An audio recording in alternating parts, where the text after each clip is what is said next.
오늘 말씀은 마가복음 10장 46절에서 52절 말씀입니다.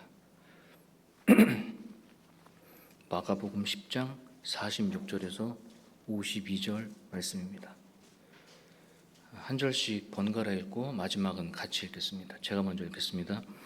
그들이 여리고에 이르렀더니 예수께서 제자들과 허다한 무리와 함께 여리고서에 나가실 때에 디메오의 아들인 맹인 거지 바디메오가 길가에 앉았다가 나사렛 예수시란 말을 듣고 소리질러 이르되 다윗의 자손 예수여 나를 불쌍히 여기소서 하거늘 많은 사람이 꾸짖어 잠잠하라 하되 그가 더욱 크게 소리질러 이르되 다윗의 자손이여 나를 불쌍히 여기소서 하는지라.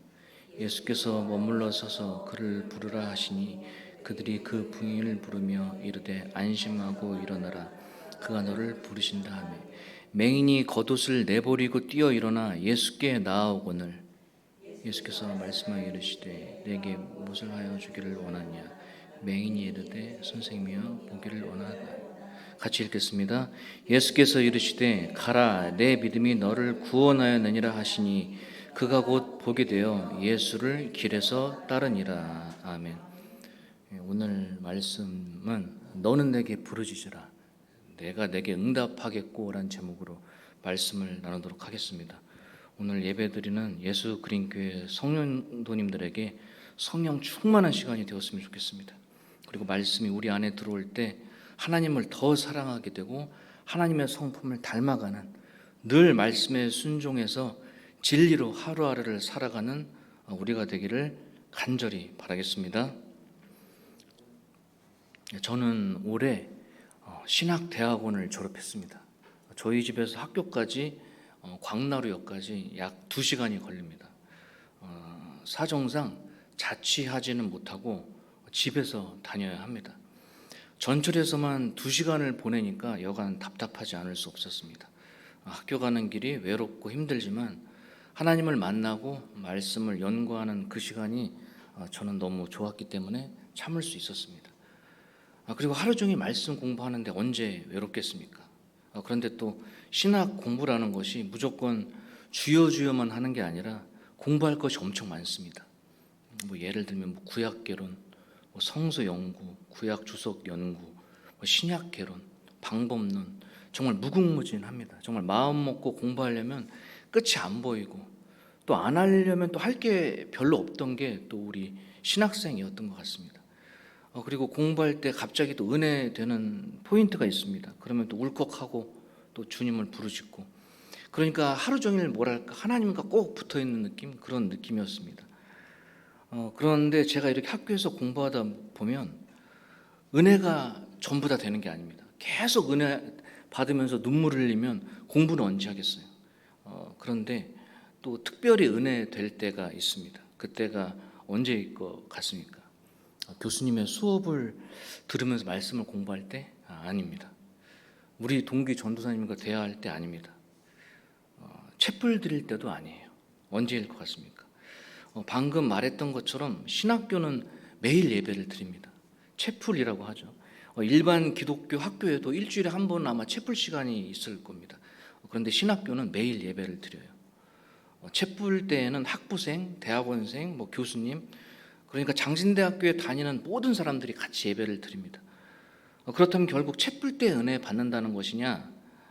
물론 받습니다. 그런데 더 강력하게 은혜 될 때가 있어요. 그게 뭐냐면 바로 학부생들 있잖아요. 학부생들 예배 드릴 때입니다. 학부생들 나이가 20살부터 23살까지예요. 그러니까 대학생인 거죠. 장신대학교 채플에는 이제 대학생들이 있고 저희 같은 신대원생들이 있고 또 대학원생들이 있습니다. 그러니까 나이가 막 구별되어 있지 않고 그냥 같이 예배를 드리는 거예요. 그러니까 저는 대학원생이고 그들은 학부생인 겁니다.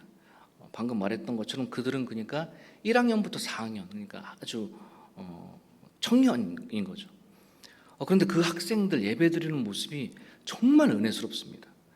그러니까 그 학생들의 몸짓에는 얼굴에는 온갖 하나님을 사랑하고 좋아하고 기뻐하는 모습이 가득해요. 진짜 얼굴에 기쁨이 가득합니다. 심지어는 찬양할 때 워십을 하는데 뒤에서 성경 봉독하려고 기다리는 그 학부생 여학생이 춤을 추는 거예요, 강대상에서. 근데 그 모습이 정말로 아름다웠습니다. 정말로 하나님을 사랑하는구나, 그런 생각이 들었습니다. 이 학생들 눈에는 막 생기가 있어요. 우리 신학대학원 학생들이랑 달라요. 장신대 학부생들은 이제 기독교 교육과 음악학과, 신학과가 있어요.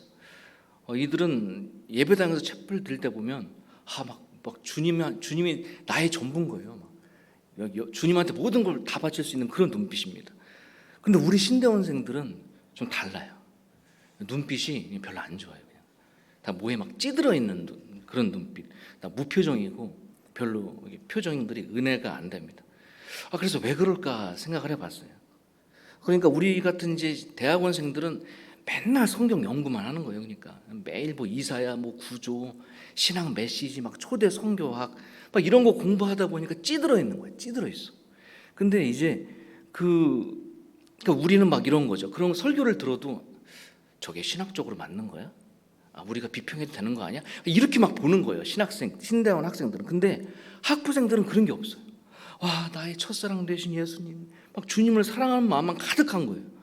이제 뭐 그들도 제대로 된 신학 공부를 하면 조금 이제 성경이랑 씨름하면 달라지겠지만, 그 모습을 보면 너무나 은혜가 되는 거예요. 막 하나님을 첫사랑하는 것 같은 그 모습이 막 보입니다. 예수님을 처음 알던 사람같이 말입니다. 여러분, 어느덧 2025년 벌써 7월이 다가왔습니다. 2025년도 반이 지나갔어요. 여러분의 2025년도 첫 계획은 잘 지키고 계십니까? 여러분, 이제는 2025년도 초반에는 하나님을 이렇게 믿어야지, 성경 일독해야지, 막 그 마음 가득했었죠. 2025년 그 첫사랑, 그 첫 1월달 잊지 않으셨죠? 잊으셨다면 다시 오늘 예배로, 오늘 말씀으로 기억하셔서 다시 시작해보는 여러분 되었으면 좋겠습니다. 아직 늦지 않았습니다. 그 잊지 않는 마음으로 오늘 말씀을 들었으면 좋겠습니다. 2025년도도 이제 반년 정도 남았지만 다시금 첫사랑을 회복시키는 여러분 되었으면 좋겠습니다. 영상을 먼저 잠깐 보시겠습니다.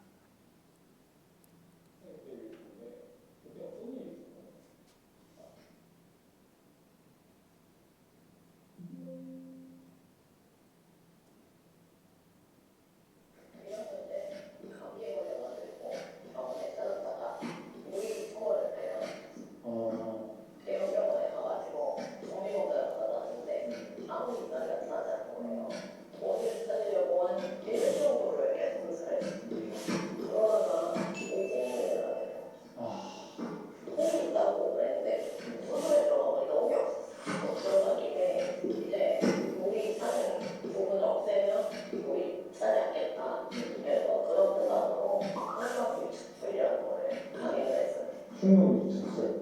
그거를 듣고 나오니까 갈비가 좀 이렇게 꺼지면서 선생님 팀하고 이제 호흡을 라인으로 늘렸죠.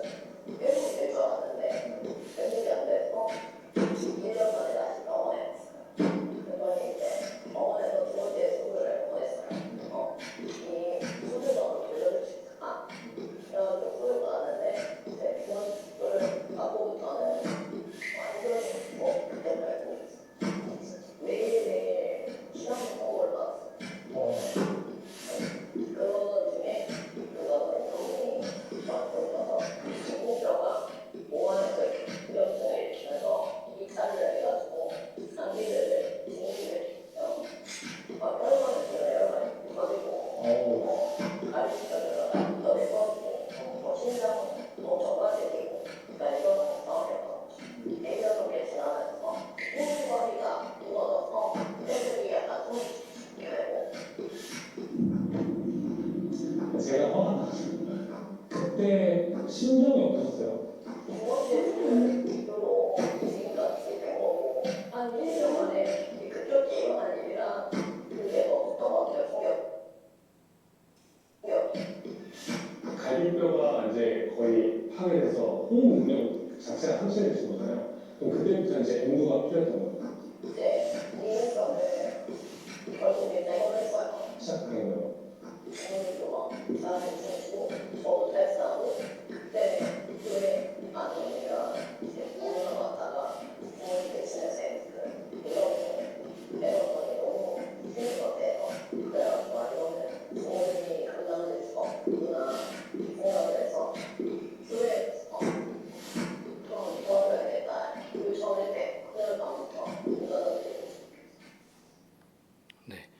그 미라클이라는 그 유튜브라는 그 예수님의 사랑을 전하는 채널에 나오신 분인데요.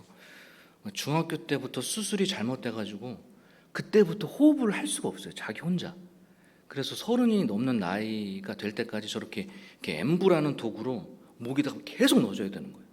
그래서 숨을 쉴 수가 없으니까 계속 넣어줘야 되는 거예요. 스스로 호흡을 못하니까 밖에서도. 그러니까 이제 문제는 낮에는 그나마 자기가 한단 말이에요. 근데 잘 때는 어떻게 해요? 잘 때도 호흡을 넣어줘야 되는데. 그러니까 이제 가족들이 이제 손수 밤도 못 자고 계속 눌러줘야 되는 거예요. 살아야 되니까. 이제 그런 일들이 있는데 얼마나 힘들겠습니까? 그런데 이 아픈 소녀의 소식을 듣고 전국에 3만 명이나 되는 사람이 저렇게 살 때까지 봉사를 해준 거예요. 봉사를 무료로. 그래서 저 소녀가 저렇게 살 수가 있었던 겁니다. 이제 지금은 기계가 있어가지고 잘 때는 기계가 이제 해줘요. 다행히 이제 저렇게 될 때까지 이 기계가 이제 만들어질 때까지 계속 이거 수동으로 한 거예요. 3만 명이나 되는 사람이 교대로 밤잠 설쳐가면서. 얼마나 이런 것이 기적이지 않겠습니까? 정말 저 영상을 보면 우리가 숨쉬는 것도 참 감사해야 되겠다, 이런 생각도 듭니다. 정말 기적 같은 일이 저 분에게 벌어진 것입니다. 오늘 본문에도 기적이 등장합니다.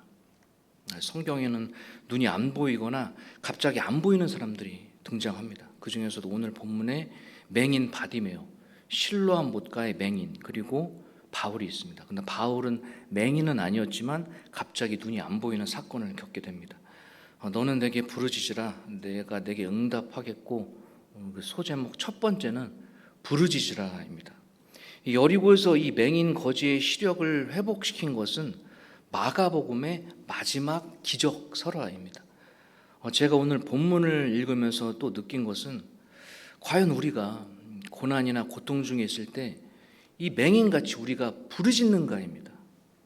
여러분한테 한번 물어보겠습니다. 여러분, 고난이나 고통이 왔어요. 갑자기 어려움이 왔습니다. 당장에 막 부르짖습니까? 혹시? 다윗의 자손 예수여, 이렇게 큰 소리로 부르짖습니까? 물론 상황에 따라 다르겠죠. 이제 아파 죽겠는데 기도만 하고 있는 건 말도 안 되고, 당장 전화를 해야 하는 상황인데 주님만 찾고 있어도 또 안 되는 건 당연하죠.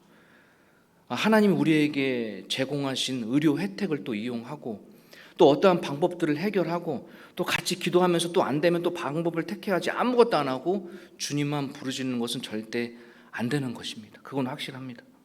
그러나 우리는 아플 때뿐만 아니라 문제가 우리에게 오면 바로 유튜브 검색이나 이제 구글 검색을 하거나 지인에게 물어봅니다. 물론 물어봐야 돼요. 그런데 그 전에 말입니다. 조용히 하나님을 먼저 찾으신 적 있습니까? 물어보기 전에, 병원 가기 전에 잠깐 하나님, 제가 어떻게 해야 될까요? 하면서 병원 찾으신 적 있으십니까? 아니면 하나님 도와주세요 하면서 누구에게 물어본 적 있으십니까? 검색을 심지어 할 때도 하나님, 검색을 할 때도 물어보신 적 있습니까?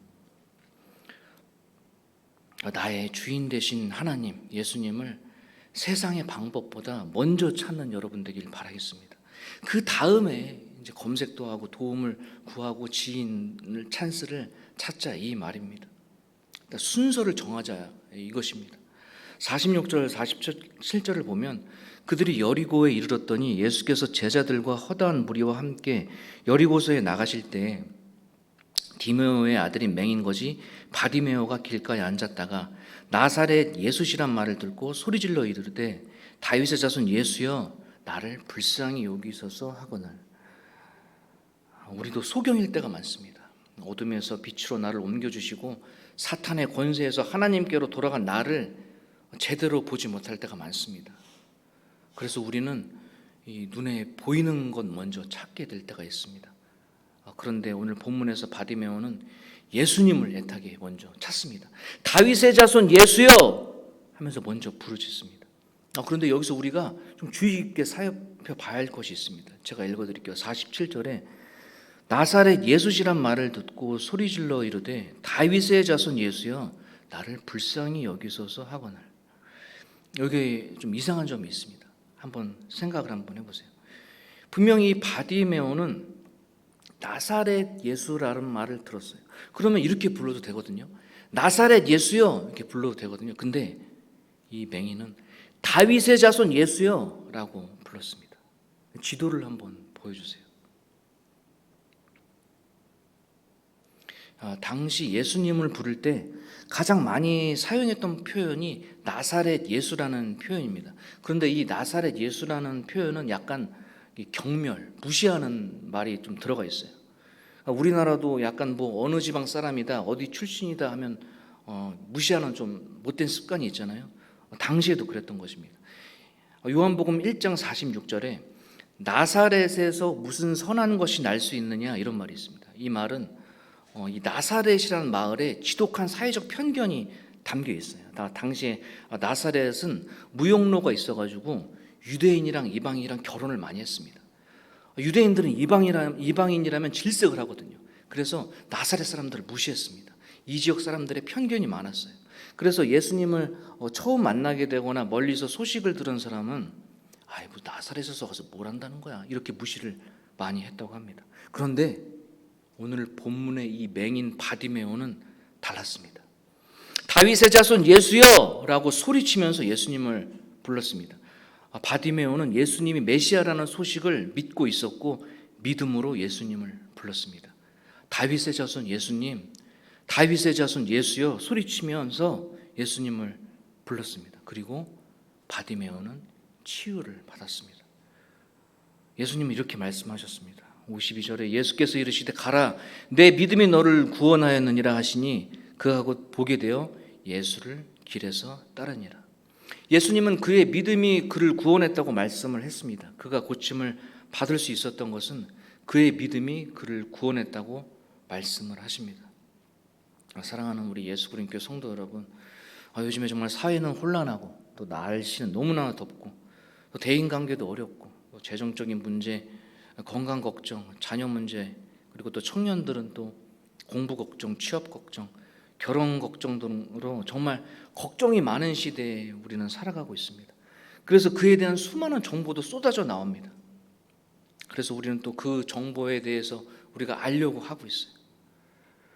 제가 말씀드리고 싶은 것은 그러한 것들, 방금 말했던 것처럼 무엇을 검색하고 지인들에게 도움을 구하고 하기 전에 먼저 주님께 먼저 부르짖는 여러분 되었으면 좋겠다는 것입니다. 그 다음에 이제 우리가 할 수 있는 행동, 병원을도 가고 또 지인한테 도움도 받고 뭐 사람들한테 도움을 받아도 충분하다 이것입니다. 그러니까 먼저 주님한테 먼저 부르짖고 기도하는 사람이 되었으면 좋겠다는 것입니다. 그런 여러분 되기를 간절히 바라겠습니다. 너는 내게 부르짖으라 내가 응답하겠고 그 두 번째는 그리 아니하실지라도입니다.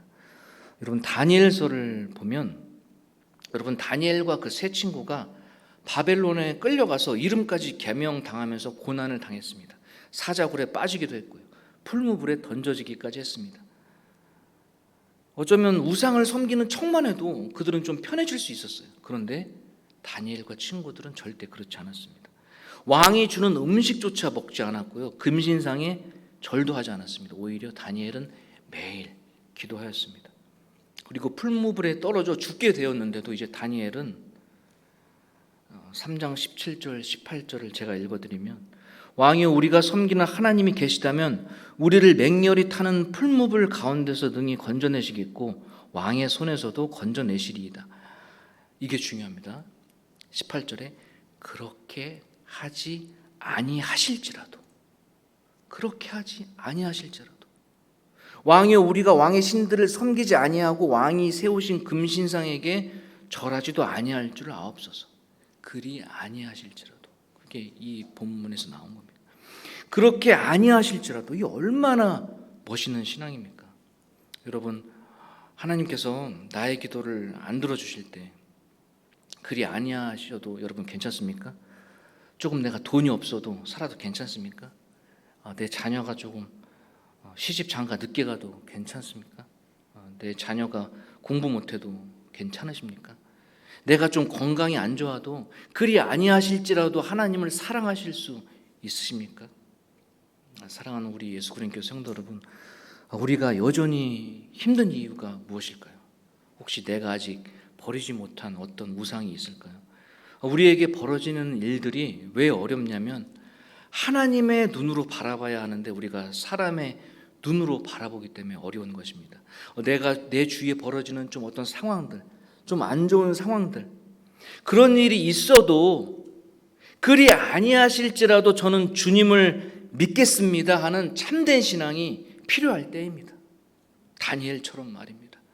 그렇게 아니하실지라도, 그리 아니하실지라도 하나님을 믿고 따르는 여러분 되기를 간절히 바라겠습니다. 너는 내게 부르짖으라 내가 내게 응답하겠고, 그 세 번째는 순종과 믿음입니다. 자막 안 띄워주셔도 괜찮아요. 51절 52절을 제가 읽어드리겠습니다. 예수께서 말씀하여 이르시되 내게 무엇을 하여 주기를 원하니냐. 맹인이 이르되 선생님이여 보기를 원하다이다. 예수께서 이르시되 가라 내 믿음이 너를 구원하였느니라 하시니 그가 곧 보게 되어 예수를 길에서 따르니라. 여러분, 성경 인물 중에 누군가의 일기를 한번 읽어드릴게요. 한번 잘 들어보세요. 이상하다. 3일 밤이 지났는데 아버지는 번제단의 제물을 잡으러 가지도 않고 계시네. 그리고 계속 무표정이시고 안색이 안 좋으시네. 뭔가 이상한데? 제물을 바치려면 동물을 미리 잡아놓아야 되고 손질도 해야 될 텐데 제사가 가까이 오는데 아빠는 전혀 동물을 잡을 생각이 없으신 듯한데 설마 만약 그런다 해도 나는 순종해야지. 하나님의 뜻이고 아버지의 뜻일 테니까 말이야. 여러분, 누구의 일기 같습니까? 네, 이삭입니다. 물론 제가 좀 지어낸 이야기예요. 일기는. 네, 아브라함과 이삭의 이야기입니다. 여러분이 다 아시는 이야기니까 성경 구절 몇 구절만 보겠습니다.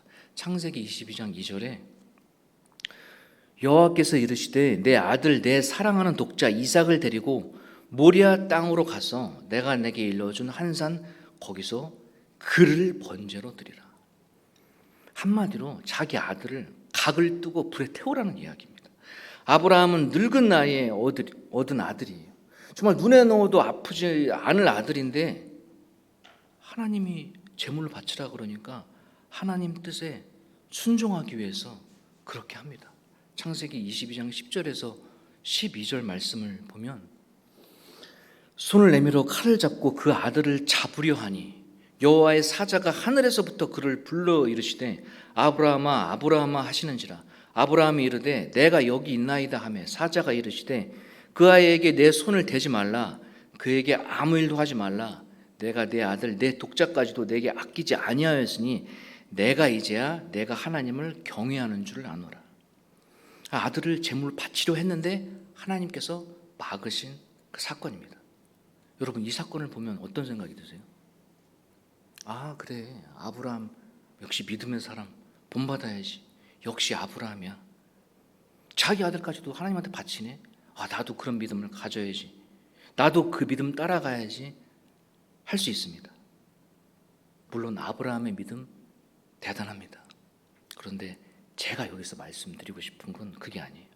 여기서 우리가 절대로 놓치지 말아야 절대로 놓치지 말아야 할 사람은 바로 이삭입니다. 이때 여러분, 이삭의 나이가 얼마일 것 같아요? 여러분, 동화 같은 거 보면 이삭이 되게 어린 아이로 나오거든요. 아주 어린 아이로 많이들 알고 있을 거예요. 저런 사진을 보시면서 아마 자라오셨을 거예요. 여러분, 근데 이삭의 나이가 당시 30대 초반 중반이었대요. 절대 아기가 아니었어요. 어린아이가 아니었던 것이었습니다. 신학자들이 말하는 거예요. 여러분, 우리가 성경동화 뭐 그런 거 보면 이삭을 아주 아이로 표현을 해서 아버지를 따라가는 어린아이구나, 철없는 어린아이구나 그렇게 생각했을 텐데 절대 아닙니다. 30대 청년이에요. 저는 30대는 아니지만 아무튼 저 같은 체격에 그런 모든 것을 다 알고 있는 애가 아빠를 따라가는 거예요. 자기가 제물로 바쳐질 걸 알고 말입니다. 어른이, 다 큰 청년이 묵묵히 아버지를 따라간 거예요. 저 같으면 만약에 아버지가 그렇게 한다고 하면 저는 도망갔을 거예요. 다시는 아버지도 안 보고 하나님도 안 보고 막 그냥 혼자 살았을 것 같아요.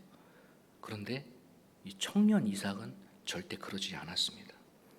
창세기 22장 9절을 보면 하나님이 그에게 일러주신 곳에 이른지라 이에 아브라함이 그곳에 제단을 쌓고 나무를 버려놓고, 여기를 잘 보세요, 그의 아들 이삭을 결박하여 제단 나무 위에 놓고 결박을 했대요. 아이가 아닙니다. 청년이에요. 30대 초중반의 청년. 아브라함은 100세가 넘는 할아버지예요. 이렇게 결박할 때 이삭이 충분히 저항할 수가 있었던 겁니다. 아빠 지금 뭐 하는 짓이에요? 지금 나아가고 뭐 하는 짓이 할 수가 있었던 것입니다. 그런데 이삭은 절대 그러지 않았습니다. 하나님이라면, 우리 아빠라면 분명히 뜻이 있을 거야. 분명히 선한 뜻이 있을 거야. 내가 비록 제물로 바쳐지지만 분명히 기쁜 뜻이 있을 거야. 이 길이 내 길이라면 받아들일 거고 아버지도 원망하지 않을 거야. 그래 하나님 뜻이라면 하면서 피눈물을 흘렸을 것 같아요. 더군다나 이것이 하루 만에 벌어진 일이 아니에요. 창세기 22장 4절을 보면 제3일에 아브라함이 눈을 들어 그것을 멀리 본지라. 3일이 걸렸던 거예요. 3일 동안 같이 산에 올라간 거예요. 그러니까 그 3일 동안 충분히 도망갈 수도 있었고 다 팽개칠 수가 있었던데 이삭은 그러지 않았다는 것입니다. 뭐 별의별 생각이 머릿속에 다 들었을 거예요. 이삭은. 사랑하는 우리 예수그린교회 성도 여러분, 아브라함과 이삭의 이야기는 우리는 너무나 익숙하게 잘 알고 있어요. 하지만 오늘 본문을, 말씀을 읽은 것처럼 진심으로 깊이 묵상해 본 적이 있으십니까? 하나님께서 아브라함에게 내 아들, 내 사랑하는 독자 이삭을 제물로 바쳐라고 명령하셨을 때 아브라함은 망설임 없이 순종했습니다. 그리고 마지막 길을 걸었어요. 그리고 3일에, 그 3일은 단순한 그 두 아빠와 아들의 단순한 여정이 아니었어요. 얼마나 아브라함도 피눈물을 흘리고 있었고 그 아들도 피눈물을 흘리고 있었던 것입니다. 내가 죽는다고? 내가 아버지 손에 죽는다고? 수많은 생각들이 이삭의 마음을 휘감았을 거예요. 도망칠 수 있었던 거예요. 뒷걸음칠 수 있었던 것입니다. 하지만 이삭은 믿음으로 순종을 했습니다. 자신의 생명을 하나님께 맡겼어요.